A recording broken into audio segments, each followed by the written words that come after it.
역사를 나눌 때 기준이 되는 것이 예수님이라는 걸 알고 계시죠? 예수님이 나시기 전과 후를 나누는데요. 예수님이 나시기 전을 BC라고 합니다. Before Christ라고 해서 예수님이 나시기 전의 역사를 의미하고, 그리고 예수님이 나신 이유를 AD라고 해서 아노 도미니라고 하여서 주님이 나신 날, 주님이 나신 해라고 하여서 그때부터 또 시간이 계산되어집니다. 그러면 우리는 주님이 나신 이후에 살고 있지요. 그래서 오늘 우리가 살고 있는 이 시대의 연수를 2024년이라고 합니다. 그러면 예수님이 오신 이후 얼마나 지났다는 거죠? 2024년이 지났다는 겁니다. 이렇게 역사를 나눌 때에 예수님이 기준이 되는 것처럼 그리스도인의 삶도 예수님을 기준 삼아 BC와 AD로 나눌 수가 있어요. 저는 모태신앙이 아닙니다. 그래서 제가 얼마쯤 신앙생활을 해왔는지 보니까 AD 30년쯤 되더라고요. AD 30년쯤. 예수님을 만나고 예수님과 합하여서 세례를 받았어요. 그 세례는 무엇입니까? 예수님과 함께 죽고 예수님과 다시 살아난 그 감격을 가지고 살아온 나를 보니까 한 30년쯤 되었다는 겁니다. 여러분들은 AD 몇 년입니까? 예수님을 믿고 예수님을 따르기 시작하여 얼마나 긴 인생이 지나왔습니까? 그런데 여러분, 이와 같이 우리의 삶의 기준이 되어지는 예수 그리스도, 그분을 만나고 그분과 함께 사는 것이 은혜라는 것을 여러분 알고 계십니까? 프랑스 철학자 중에 파스칼이라는 사람은 하나님과 우리의 만남을 시계로도 표현을 하고 나침반으로도 표현을 했습니다.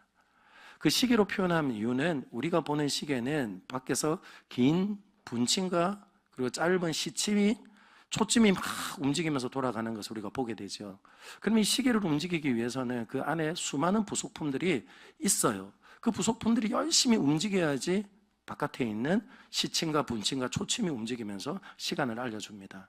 그러니 여러분, 그 의미가 무엇일까요? 우리의 학문과 이성과 합리적인 사고로 인하여서 하나님을 찾으려고 하는 수많은 애씀이 있다는 겁니다. 그러나 나침반으로 표현을 했는데요, 이 나침반은 여러분이 아시는 것처럼 아주 단순한 물건입니다. 안은 텅 비어 있습니다. 그러나 바로 외부에서 적용되어지고 작용하는 그 중력에 의하여서, 인력에 의하여서 남과 북을 정확하게 가르치는 나침반이 되는 거예요. 사랑하는 여러분, 저와 여러분들이 새로운 삶을 살고 그리고 새로운 삶을 우리에게 주신 그 하나님의 은혜 안에서 예수 닮기를 원하시면 아멘. 예수 닮기를 원하시면 아멘. 그게 뭐라고요? 은혜라는 거예요. 우리가 새롭게 태어난 것도 우리로는 소망이 없어 하나님이 우리에게 은혜를 베풀어 주신 것뿐만 아니라 우리가 살아 숨쉬는 그 매 순간마다 하나님의 은혜가 계속해서 우리 가운데 역사하는 줄 믿습니다. 그래서 저는 오늘 이와 같이 은혜로 구원받았고 은혜로 살아가는 저와 여러분들이 한순간도 잊지 않아 그 은혜 안에 사로잡힐 수 있는 그 분명한 이유는 무엇이냐 하면 바로 BC, 우리가 그리스도를 만나기 전 우리가 어떤 존재였는지 알게 된다면, 그것을 잊지 않고 살아간다면, 그것이 우리의 신비에 명확하게 새겨진다면 저와 여러분들은 은혜로 시작하고 은혜로 끝이 날 것이고 성령으로 시작하여 성령으로 마치게 되는 하나님의 사람들이 될 줄 믿습니다. 그래서 오늘 저는 여러분들과 함께 이 로마서 말씀을 지금까지 읽어왔는데 오늘 10월 마지막 로마서를 전하는 시간에 우리의 과거는 어떠했는지, 그리고 지금 우리에게 주신 하나님의 놀라운 은혜는 무엇인지 함께 확인하면서 우리의 영원한 신앙의 본이 되시는 예수님을 닮기를 소망합니다. 그래서 여러분, 우리가 살아난 것이 무엇이라고요? 은혜라고요. 아무도 스스로 구원할 자가 없고 구원의 길이 우리로부터 나오지 않았다는 것을 여기 계신 분들은 다 인정하고 믿을 거예요. 최소한 오늘 처음 교회에 나온 분이 아니라면. 그래서 여러분, 과거가 우리가 어떠했는지 한번 볼까요? 오늘 저와 여러분이 읽었던 16절 말씀 제가 읽습니다. 너희가 자신을 종으로 내주어 누구에게 순종하든지 그 순종함을 받는 자의 종이 되는 줄을 너희가 알지 못하느냐? 혹은 죄의 종으로 사망에 이르고 혹은 순종의 종으로 의에 이르느니라. 아멘. 이 말의 의미가 무엇이냐면요, 바로 우리는 예수님 만나기 전에, 예수님과 다시 살기 전에 우리 안에 있는 악한 욕망을 따르며 살아갔다는 거예요. 악한 욕망을 따라 살았다는 거예요. 그 말의 의미는 우리는 아담과 하와의 부정모혈로 태어났기에 우리의 DNA 속에는, 그렇죠, 하나님이 원하는 삶보다는 내 욕망과 그리고 내가 원하는 삶을 선택하기에 조금도 이상하지 않을 만큼 그렇게 우리는 망가진 채로 태어난 존재라는 겁니다. 그런데 하나님께서 저와 여러분들에게 무엇을 베푸셨어요? 하나님의 놀라운 은혜를 베풀어 주셨다는 겁니다. 우리 남성들은 군대 갔다 오신 분들이 여기 대부분일 텐데요, 군대에 가면 계급이 있어요. 저는 장교 생활은 안 해봤기 때문에 사병으로밖에 설명을 못합니다. 2등병으로부터 시작했어요. 그래서 나중에 병장으로 제대를 했거든요. 그런데 제가 병장 때 해병대 식구들과 해병대 군인들과 훈련을 했어요. 근데 제가 쇼크를 받았습니다. 왜 쇼크를 받았을까요?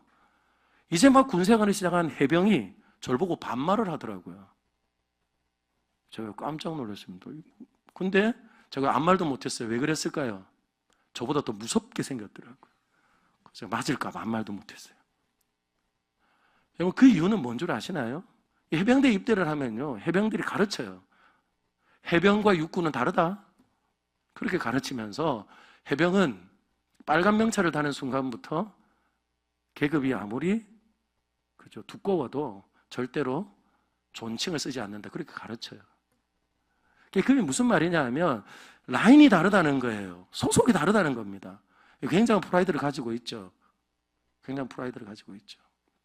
그러므로 여러분, 오늘 저와 여러분들에게 로마서 6장 16절과 그리고 이 17절이 계속해서 우리에게 말하고 있는 것이 무엇이냐면 우리가 어느 소속이냐 하는 겁니다. 왜 우리가 참과 거짓이 구분되어지는 세상 가운데 진리의 편에 서고 참된 하나님의 말씀의 편에 섭니까? 저와 여러분들은요, 바로 하나님 편인 줄 믿습니다. 말씀의 편이라는 거예요. 진리의 편이라는 겁니다. 그래서 더 이상 무엇입니까? 우리는 과거의 욕망을 따라가는, 살아가는 그런 인생이 아니라는 거예요. 그렇기 때문에 여러분, 우리가 아무리 말로 표현을 한다 할지라도 그 사람이 살아가는 것을 보면 그 사람이 누구에게 권위를 주고 살아가는지 우리는 알 수 있다는 거예요.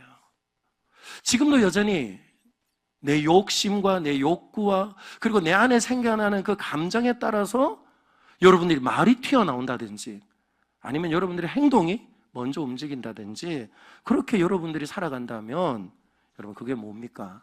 우리가 지금 누구에게 순종하고 있는지 우리의 삶을 통해서, 말을 통해서 드러난다는 거예요. 그래서 여러분, 예수를 알기 전에, 예수를 믿기 전에 우리에게 말합니다. 너희는 자유가 무엇인지, 빛이 무엇인지, 참이 무엇인지, 진리가 무엇인지 몰랐기 때문에 너희들은 그 악한 영향력 속에서 살아갈 수밖에 없었다. 그렇게 말해요. 이걸 정확하게 더 구체적으로 표현해 주는 말씀이 있어요. 에베소서 2장 2절과 3절 제가 읽습니다. 그때에 너희는 그 가운데서 행하여 이 세상 풍조를 따르고 공중의 권세 잡은 자를 따랐으니 곧 지금 불순종의 아들들 가운데 역사하는 영이라. 그러니까 여러분, 모든 일이 내가 하는 모든 일들은 마귀 때문이야, 그리고 내 죄 때문이야, 그렇게 말하면 됩니까? 안 됩니까? 요 말씀만 읽으면 여러분들이 하는 악한 행동이 전부 다 마귀 탓으로 우리는 돌릴 수가 있어요. 그런데 여러분, 그 다음 말씀이 이렇습니다. 전에는 우리도 다 그 가운데서 우리 육체의 욕심을 따라 지내며 육체와 마음에 원하는 것을 하여 다른 이들과 같이 본질상 진노의 자녀였다. 그렇게 생각해 말해요.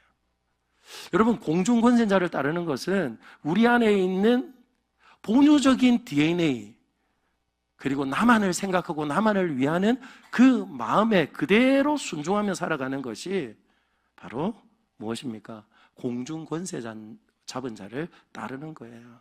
그래서 다시 말씀드립니다. 성경이 말하는 죄는요, 하나님과 등지며 살아가는 거예요. 저는 하나님과 마주보며 살기를 소망합니다. 그러면 여러분, 이뿐만 아니라 이와 같은 우리에게 그전에는 또한 어떤 일들이 일어났을까요? 자꾸만 악한 것이 강화되어지는 거예요. 강화되어지는 거예요. 그래서 여러분, 그리스도 예수를 만나기 전에, 믿기 전에 우리는 악한 습관의 희생자였어요. 희생자였어요. 제가 다시 한번 읽을까요? 6장 19절 상반절요. 너희 육신이 연약함으로 내가 사람의 예대로 말하노니 전에 너희가 너희 지체를 부정과 불법에 내주어 불법에 이른 것 같이. 부정과 불법에 내어주어서 불법에 이르렀다 하는 이 말이 좀 모호하지 않습니까? 그래서 다른 번역본을 보면 이렇게 말을 하고 있어요. 제가 읽어드릴게요. 예전에 부정과 점점 더 커져가는 악의 자신을 내어주었던 것처럼. 이거 조금 더 명확하게 설명하는 또 다른 성경이 있습니다. 예전에 부정과 불법에 스스로를 내어주어 죄로 더 깊이 빠져들었습니다. 무슨 말이냐 하면 우리 안에 있는 그 본효적인 성품을 따라 살면서 이것이 우리에게 악한 습관이 되어져 더 깊은 죄의 나락으로 떨어졌다는 거예요. 미국에 가면 원주민들이 살고 있잖아요. 원주민들이 그 본토를 이제 빼앗겨서 원주민들이 살고 있는데 그 원주민들 가운데 체로키 부족이라는 인디안이 있어요. 이들은 굉장히 지혜로운 잠언들을 많이 후손들에게 남겨줬는데요. 그 중에 두 늑대 이야기를 제가 들려드릴게요. 잘 들어보세요. 이 할아버지와 이 손자가 서로 대화를 하는 중에 할아버지가 이렇게 말하는 거예요. 내 마음 안에는 두 마리 늑대가 있단다. 한 마리는 나쁜 늑대야, 나쁜 늑대. 이 녀석은 화내고 질투하고 슬퍼하고 거짓말하고 자꾸 남을 미워하려고 해. 그런데 또 다른 한 마리는 좋은 늑대야, 좋은 늑대. 이 녀석은 사랑을 줘. 행복을 줘. 용기를 내게 하고 남을 도우면서 격려하는 늑대야. 그렇게 말했더니 손자가 궁금한 거예요. 저는 여러분들의 손자가 지혜로운 자녀들이 되기를 예수님의 이름으로 축원합니다. 여러분, 이런 이야기를 들으면요, 지혜로운 손자는 질문을 하는 거예요. 이렇게 질문을 합니다. 할아버지, 그럼 이 두 마리 늑대가 누가 이기는 거예요? 누가 이기는 거예요?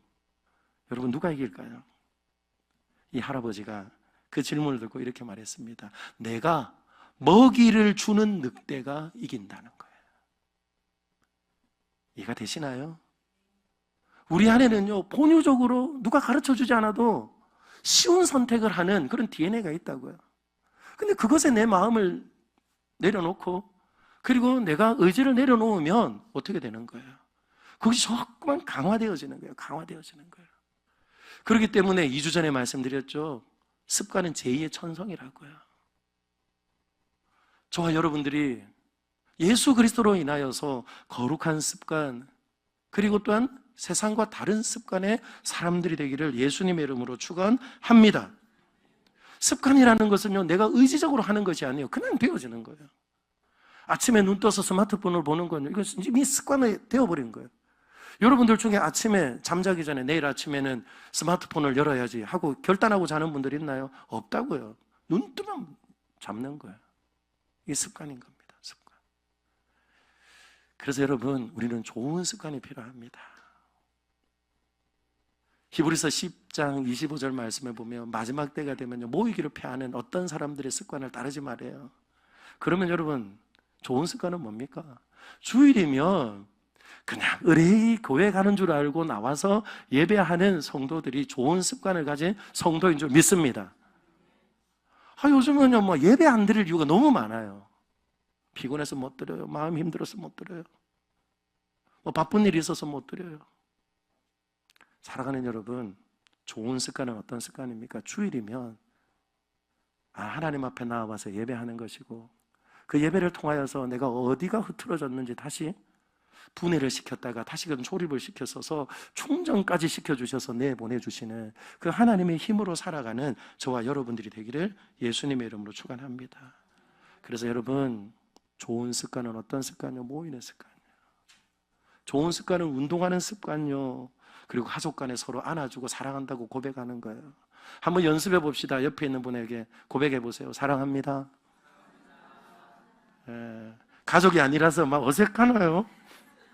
지금 연습하고 집에 가서 하세요. 그래서 사랑합니다 말하고요, 좀 안아주세요. 안아주세요. 다시 말합니다. 안을 때 막 비비지 마세요. 막 문지르지 마세요.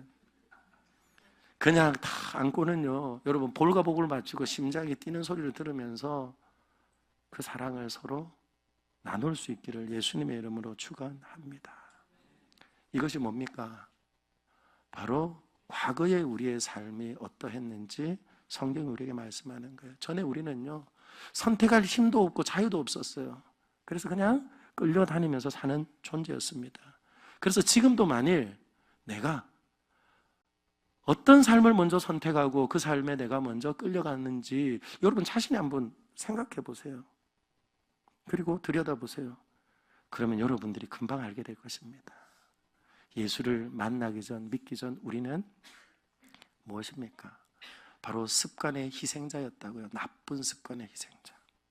그리고 세 번째는요, 바로 그럼으로 인해서 우리에게 주어진 것은 사형 선고였습니다. 사형 선고. 로마서 6장 21절 같이 읽습니다. 시작. 너희가 그때에 무슨 열매를 얻었느냐? 이제는 너희가 그 일을 부끄러워하나니 이는 그 마지막이 사망임이라. 아멘. 이 부끄러운 정도가 내가 끔찍하지 않습니까? 끔찍하지 않습니까? 남겨진 열매, 그 열매는요, 마치 사형 온도를 받은 사형수와 같다는 겁니다. 사형수는 살아있지만 그는 이미 죽은 거예요. 사형수에게는 오늘이 아니라 내일 또 하루의 삶이 주어지면 그 하루는 불안함의 시간의 연속입니다. 절망입니다. 그래서 상소도 하고 하소연도 할 수 있겠지만 죽음의 날은 점점점 다가올 수밖에 없다는 거예요. 그러므로 여러분 잘 기억하십시오.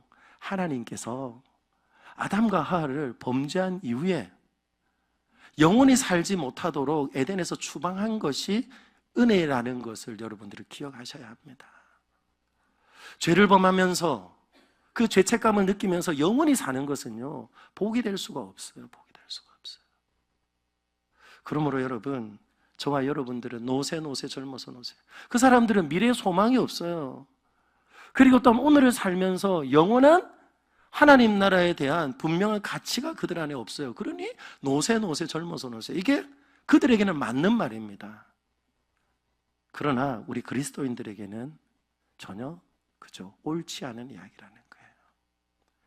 그러므로 저를 한번 따라 할까요? 살아남도 은혜이고 살아감도 은혜입니다. 믿으십니까? 살아남도 은혜이고 살아감도 은혜예요. 왜 그렇습니까? 성경이 말하는 제1의 법칙은요, 죽음이라는 거예요. 오늘 보십시오. 그 안에 있는 DNA대로 살면 그 마지막의 열매는 죽음이라는 거예요. 그것이 무엇입니까? 타락의 중력의 영향입니다. 끊임없이 우리를 끌어당기는 거예요. 하나님께로 가기를 끊임없이 끌어당기는 거예요. 그래서 그냥 땅에만 찰싹 붙어서 땅의 가치대로 살아가는 겁니다. 그러면 여러분 아무런 소망이 없습니까? 아니라고요.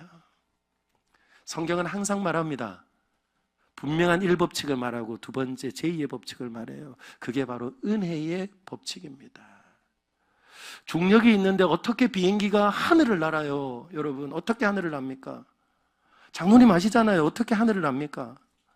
권사님들 아시잖아요. 어떻게 하늘을 날아요? 어떻게 납니까? 중력의 법칙이 있는데 그 무거운 고철덩어리가 어떻게 하늘을 날아요? 바로 그 중력을 거스르는 바로 공기를 저항하는 역학의 법칙이 있기 때문에 그래요. 그게 양력의 법칙입니다. 누르는 그 힘이 있지만 그 날개를 타고 다시금 위에서 치고 오르는 그 힘이 있기 때문에 못하는 거예요. 비행기는 하늘을 날 수 있다는 겁니다. 그게 뭐예요? 그게 은혜의 법칙이에요. 그 말씀이 어디 있습니까? 성경에 써 있어요. 로마서 7장 24절 이후로 보십시오. 절망합니다. 자꾸 중력의 법칙이 적용하는 거예요. 바울은 구원받았습니다. 그리고 하나님의 은혜가 너무 깊어 사도로 살아갑니다. 그런데도 불구하고 끊임없이 마음에 원하는 것과 삶이 괴리 현상이 나는 걸로 괴로워해요. 근데 절망하는 그 시간, 절망하는 그 순간 그가 발견한 것이 있어요. 아, 내가 눈이 멀었으나 다시금 눈을 보고 진리 안에 살 수 있게 된 것이 은혜이구나. 그 은혜의 통로는 예수 그리스도이구나. 믿으시면 아멘. 그 은혜를 알기 때문에 어떻게 합니까? 그리스도를 바라봅니다. 감사가 터져나고요, 찬송이 터져납니다. 그리고 로마서 8장 1절 드디어 위대한 말을 합니다. 그리스도 예수 안에 있는 자에게는 결코 정죄함이 없나니 이는 그리스도 예수 안에 있는 생명의 성령의 법이 죄와 사망의 법에서 누구를? 너를, 나를, 우리를 구원하셨음을 믿습니다. 그 구원이 뭐예요? 참된 해방이라는 거예요. 그러므로 은혜로 살아가는 이들은 또한 잊지 않아야 될 분명한 은혜의 법칙이 있습니다. 그것이 무엇입니까? 우리는 하나님의 진리를 순종할 자유를 얻었다는 거예요. 순종할 자유를 얻었다는 거예요. 전에는 무엇이 빛인지 몰랐다니까요. 그냥 어둠 가운데 살았다고요. 그렇기 때문에 로마서 6장 17절 18절에도 말하잖아요. 하나님께 감사하리로다. 너희가 본래 죄의 종이더니 너희에게 전하여 준 바 교훈의 본을 마음으로 순종하여 죄로부터 해방되어 의의 종이 되었느니라. 아멘. 그러므로 저는 다시 말씀드립니다. 저와 여러분들이 믿는 것은 1.1핵도 오류가 없는 진리의 말씀인 줄 믿습니다. 사실에 근거한 거예요. 우리의 감정에 근거한 것이 아닙니다. 자유주의 신학자들은 그 감정에 의존했습니다. 내가 느낄 수 있으면 그 하나님은 살아계신 하나님이고 내가 느낄 수 없으면 하나님은 살아있는 하나님이 아니라는 거예요. 그렇기 때문에 그 감정에 따라서 참과 거짓이 나누어진다고 말했습니다. 여러분 맞는 말 같아요? 틀렸습니다. 그래서 저와 여러분들이 믿는 것은요 사실입니다. 예수의 죽으심과 부활하심이 사실이고 그리고 태초에 하나님이 천지를 만드셨을 뿐만 아니라 타락한 인생이라도 포기하지 않고 끝까지 사랑하시며 구원하시기를 작정하신 것이 분명한 사실이라는 거예요. 저는 그 사실 안에 저와 여러분들이 반드시 든든히 설 수 있는 성도인 줄 믿습니다. 그러니 여러분 잘 들으세요. 진심이면 진실이면 상관없다는 것은 틀린 말입니다. 그 결과는 어떤 줄 아세요? 위험한 결과를 낳을 수가 있어요. 오대양 사건 여러분 기억하지 않습니까? 1987년 8월 29일 용인에 있는 오대양 본사에 32명의 시체가 발견됐습니다. 그 이유가 뭐였어요? 박순자라고 하는 그 교주가 예수인 줄 알았어요. 진리인 줄 알았어요. 참인 줄 알았어요. 그래서 그들은 다 바쳤어요. 돈도 바치고 시간도 바치고 그리고 마지막에는 자신들의 생명도 바쳤어요. 왜요? 그렇게 죽으면 부활할 줄 아는 그들의 거짓된 맹목적인 믿음이 도리어 얼마나 맹목적인 믿음이 위험한 것인지 드러낸 사실이 됐다는 거예요. 그러므로 여러분 따르기를 작정하셨다면 하나님의 말씀 붙들고 믿음 생활할 수 있기를 예수님의 이름으로 축원합니다. 그것이 참이라고요. 그러면 여러분들 중에는 이렇게 말씀하실 분도 있습니다. 목사님, 그런데 나는 왜 그렇지요? 왜 그렇지요? 분명히 의의 종이 되어서 죄는 더 이상 영향을 받지 않고 은혜 아래 있고 죄 아래 있지 않다고 말하는데 난 왜 자꾸 넘어지고 또 넘어지는 것이지요? 왜 나는 자꾸 힘든 싸움을 하는 것이지요? 라고 말하는 분들이 있으세요? 그것은 죄가 지금 여러분들에게 영향력을 발휘하는 것이 아니라 여러분들 안에 몸에 새겨져 있던 악한 습관과 삶의 패턴을 끊어버리지 못했기 때문에 그래요. 그러므로 여러분 앞에서 말씀을 드렸습니다. 사단에게 핑계하지 말고 연약한 줄 알기 때문에 먼저 우리에게 은혜를 베푸시고 은혜의 길을 열어놓으신 주님을 기억하며 여러분들이 앉아있는 자리, 실패했던 자리, 넘어졌던 자리, 불신의 자리, 의심의 자리에서 일어나서 사랑하는 여러분, 주님 단단히 의지하며 신뢰하는 하나님의 사람들이 되기를 예수님의 이름으로 축원합니다. 우리는 작은 새끼줄에 매여 있는 코끼리처럼 살아가면 안 돼요. 여러분 보셨죠? 영화 같은 것을 보거나 그림을 보셔서 알 겁니다. 서커스 천막 옆에 이 새끼줄에 매여 있는 코끼리 보신 적 있잖아요. 코끼리가 그 줄을 끊을 수 없기 때문에 가만히 있을까요? 아니에요. 학습이 되어버린 거예요. 학습이 되어버린 거예요. 어릴 시절부터 굵은 쇠사슬로 묶어서 움직일 때마다 고통받게 하고 끊어지지 않는다는 것을 학습시켜 놓으면 나중에 새끼줄만 걸어 놓아도 그 무거운 쇠사슬이 묶여 있는 줄 알고 그 다음부터는 꼼짝하지 못해요. 꼼짝하지 못해요. 그러므로 여러분, 저와 여러분들은 진리 안에서 자유를 선택할 수 있는 하나님의 의의 자녀가 되었음을 기억하시고, 다시 말합니다, 여러분들의 옳지 않은 습관과 삶의 패턴 속에 일어나십시오. 매번 주님 앞에 올 때마다 마음은 원이지만 육신이 약합니다. 그 말 이제 그만하세요. 그만하세요. 그만하세요. 하나님께서 우리를 보실 때 긍휼히 여겨주시는 것을 기억하시고, 그게 느껴지시면 그때 주님께 나와, 주님, 의지할 데가 없어 주님께 왔습니다. 주님께 손들고 주님의 돕는 은혜 가운데 일어날 수 있는 우리 믿음의 식구들이 되기를 소망합니다. 그 진리가 역사하면, 그 하나님의 참된 일하심이 우리 안에 일어나면 사랑함으로 무엇하게 될까요? 섬기는 자유인이 됩니다. 사랑함으로요. 여러분들은 어떻습니까? 지금 사랑함으로 예배하시나요? 아니면 벌 받을까 봐 지금 예배를 드리시나요? 다시 물어요. 여러분, 오늘 예배는 여러분 어떻게 드리십니까? 하나님께 사랑함으로 드리십니까? 아니면 오늘 주일 빼먹으면 내일부터 내 모든 계획이 막 꼬여버릴까 봐 겁이 나서 예배를 드립니까? 용기 있게 말 못하시네요, 다들. 오늘 예배 안 드리면 내일 교통사고 나실 것 같아요? 아니라고요. 예배도 사랑함으로 드리자고요. 요한복음 8장 31절 32절입니다. 우리 같이 읽을까요? 시작. 그러므로 예수께서 자기를 믿은 유대인들에게 이르시되 너희가 내 말에 거하며 참으로 내 제자가 되고 진리를 알지니 진리가 너희를 자유롭게 하리라. 아멘. 사랑하는 여러분, 저와 여러분들은 뭐래요? 제자라고 하잖아요. 제자라고 하잖아요. 제자는요, 억지로 따르는 사람 아닙니다. 하나님의 자녀는 억지로 따르는 자가 아닙니다. 그래서 여러분, 예배도 사랑함으로 드립시다.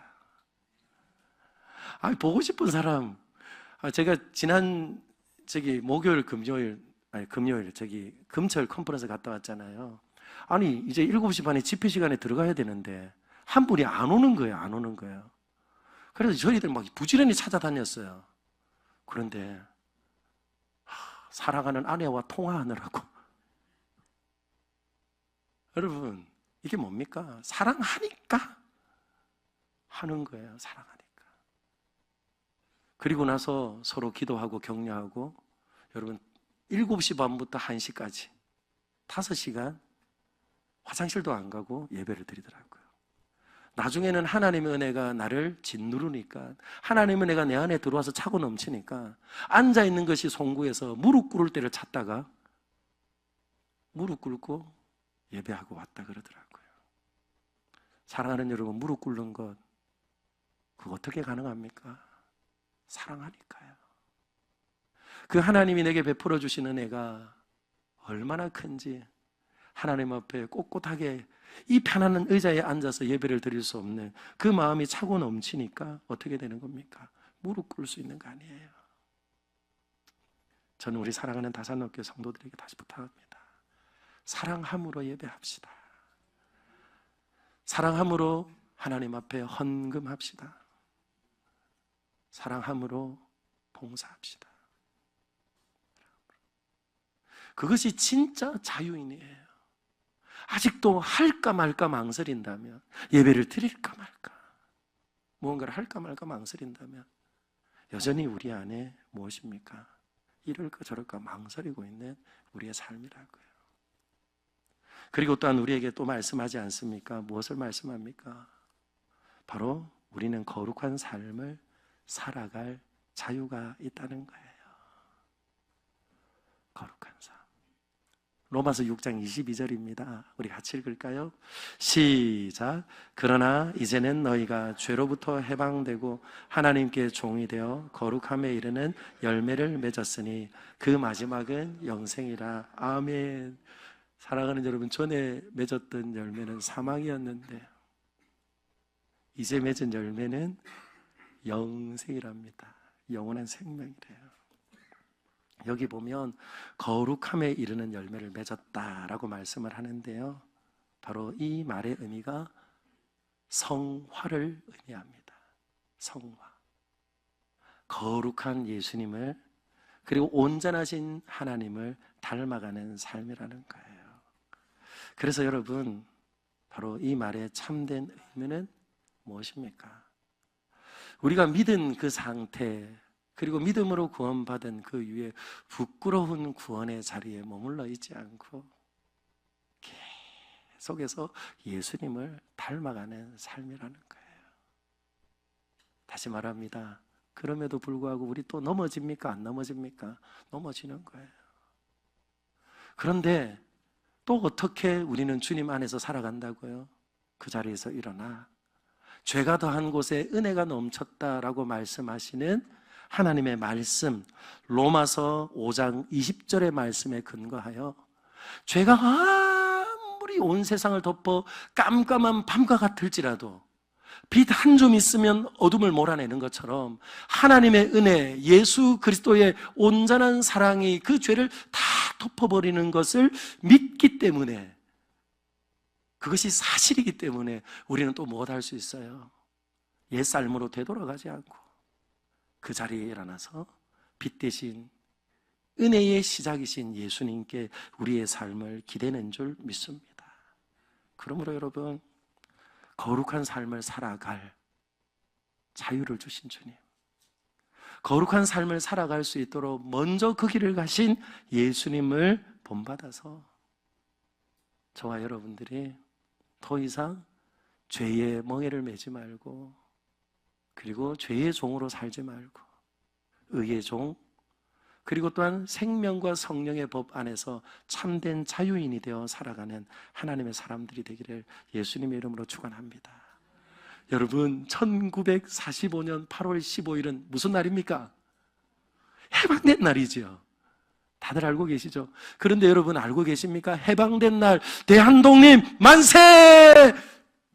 이 외침이 온 대한민국을 덮지 않았다는 것을 알고 계시나요? 8월 15일 천황은 이와 같이 포츠담에서 선언을 합니다. 잘 들어보세요. 우리는 제국 정부로 하여금 미 합중국, 영국, 중화민국, 그리고 소련의 세계국에 대해 공동선언을 수락할 의사를 통고하도록 명령하였다. 그러면서 그 다음부터 쭉 이야기를 하는데, 아울러 우리는 함께 싸우는 자들의 충성심을 찬양하고 국민들이 전쟁으로 인해 입은 손해에 대해 매우 슬퍼하고 있다. 이제 전쟁의 참상을 견디기 어려운 국민들에게 평화를 가져오고자 하니 참다운 안정을 얻게 되기를 바란다. 이게 천황의 말이었습니다. 그런데 이와 같이 라디오를 타고 전파가 전해졌지만 그걸 알아들을 수 있는 백성들이 많지 않았어요. 이해가 되세요? 그래서 우리는 8월 15일이 광명을 찾은 날인 줄 알기에 지금 대한독립 만세를 부르지만 그때 그 사람들은요, 만세를 부르지 못했어요. 언제 불렀을까요? 그 다음날 서대문 행무소의 문이 열리고 그곳에 있던, 그죠, 독립을 간절히 바라고 광명을 간절히 바라였던 그 옥중에 제수의 신분으로 살았던 그들이 나와 외쳤어요. 그리고 거기서부터 우리가 잘 알고 있는 그런 종로까지 걸어오면서 사람들의 수가 더해졌다는 거예요. 여러분, 이 말의 의미가 뭔 줄 아세요? 이와 같이 놀라운 하나님의 구원의 은총이 선포된 것이 벌써 2000년 전에 분명한 사실이고 사건입니다. 그러나 이 사실을 듣고 믿고 마음에 새긴 이들은 참된 자유를 누리며 사는 거예요. 끌려다니면서 죄책감에 짓눌려 살지 않습니다. 넘어지면 또 일으켜 쓰고 돌아오면 품으시는 그 하나님의 한량없는 은혜 때문에 도리어 뻔뻔할 만큼 그 하나님의 은혜에 기대어 살아간다는 거예요. 그러므로 여러분, 다시 말씀드립니다. 살아남도 은혜이고, 저와 여러분들이 호흡이 닿는 날 주님 앞에 서는 그때까지 믿음으로 살아가는 것도 은혜인 줄 믿습니다. 저는 말씀 한 절 읽고 기도할 겁니다. 고린도전서 15장 10절이요. 같이 읽을까요? 시작. 그러나 내가 나 된 것은 하나님의 은혜로 된 것이니 내게 주신 그의 은혜가 헛되지 아니하여 내가 모든 사도보다 더 많이 수고하였으나 내가 한 것이 아니요 오직 나와 함께 하신 하나님의 은혜로라. 아멘. 기도합시다.